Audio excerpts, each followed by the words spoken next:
This isn't Dolby Vision HDR, it's good old SDR, a little bit of Sony TV magic if you will. To be specific, just applying a forgotten Sony TV setting. Today, we're using the latest and greatest Sony flagships, the Bravia 8 Mark II and Bravia 9, to show what Sony XR processing can really do. This might change how you watch every classic TV show and SDR movie in your library. So here's the question we are exploring in today's video. Can Sony take regular SDR from old movie classics or Netflix movies or even free TV streaming and make it look like HDR? After applying Sony's magic sauce TV settings, yes, I was surprised. Hey friends, want to upgrade to Windows 11 Pro but can't afford the official price of $199? How about $21 or Windows 10 for $16 with my discount code SF20? Thanks to our sponsor, Hookies. Yes, Black Friday is here. Get an additional 30% off with my code SF20. Go to Whokeys.com, add Windows 11 Pro to your cart, apply my discount code SF20, and bam, only $21. Here's how we activate it. Go to your Whokeys account at the top right under User Center, click on My Purchased Orders, click on View Keys and Code, click Get the Key, copy the Windows 11 Pro key under Code Card, then go to your system settings, scroll down and click Activation, click Change Product Key, paste the key code, click Next, and you're done. So don't miss out on these amazing deals. Click on my links in the video description below. So for our first series of comparisons with AAA movies, we'll be using Kaleidoscape because it allows me to download both high quality versions of SDR and HDR of the same movie, no streaming compression, played on the Sony Bravia 8 Mark II, the best TV they're releasing this year in 2025, so you can see for yourself how Sony's enhanced SDR compares to the original HDR as the creator intended, or not. Next is the actual setting, the trick Sony is using to enhance SDR, HDR style. Go to the picture settings, under brightness scroll down to peak luminance. With SDR content in professional mode, Sony's most accurate movie mode, it's always off. You need to bring it up to low, medium, or high, depending on the movie. Suddenly, you'll feel that SDR has been upgraded to a more HDR look and feel. With punchier specular highlights. Wait, SDR has specular highlights? Yes, in this case, it will, after this adjustment. And in some scenes, SDR feels a little bit more balanced than HDR, but don't take my word for it. Let's see the comparisons for ourselves. Beginning with Top Gun Maverick, my HDR settings are for maximum accuracy to the creator's intent. On Sony TVs, it's professional mode, all brightness settings on max. Here are the scenes we'll be comparing.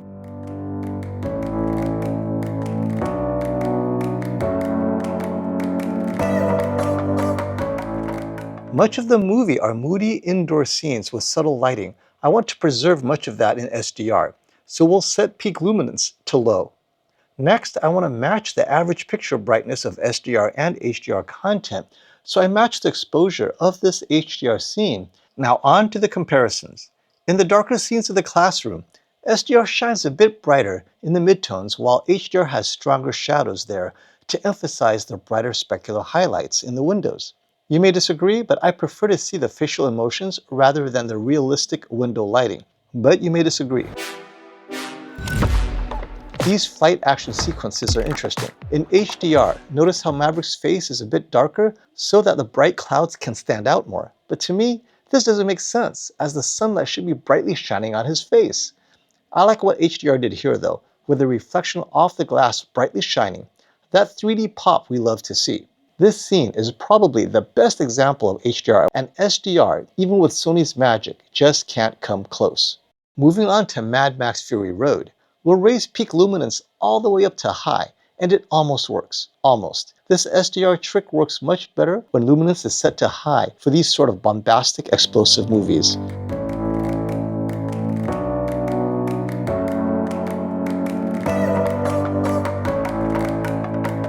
This is surprisingly close.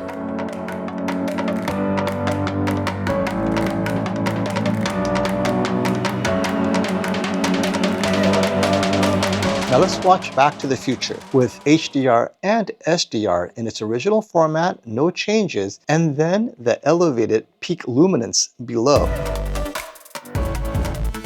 so you can see how much closer SDR can get to HDR.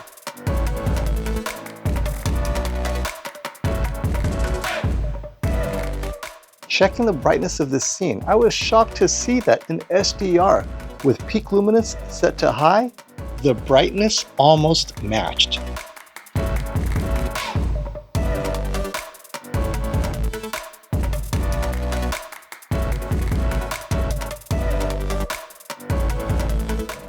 And if you want a little bit more color pop, add live color. I say set it to medium. High hits a bit too hard in terms of saturation, and low hardly does anything. So if you do use live color, start at medium and see what happens. I can see why people may prefer HDR or they may prefer SDR. Two different feels, right? And I think the creator's intent is whatever you enjoy, because ultimately HDR gives it that extra sparkle that SDR simply cannot match. Next up are your favorite old TV shows, beginning with Chips. This was designed for SDR and it feels a little flat. Let's compare it to the reference, which would be Amazon's calibrated mode, because that's where I got these old TV shows. And Amazon's calibrated mode in this case was designed specifically for the Bravia 8 Mark II. Interestingly, Amazon's calibrated mode does increase the peak specular highlights just a bit without brightening everything. So in a dark room, I'd stick with Amazon's calibrated mode. It works really well. But in a brighter room, Sony's peak luminance enhancement definitely brings the shows to life. Next up is my childhood favorite, the Bionic Woman. Again, we're comparing SDR with peak luminance raised to high against Amazon's calibrated mode, which locks you out from changing those settings.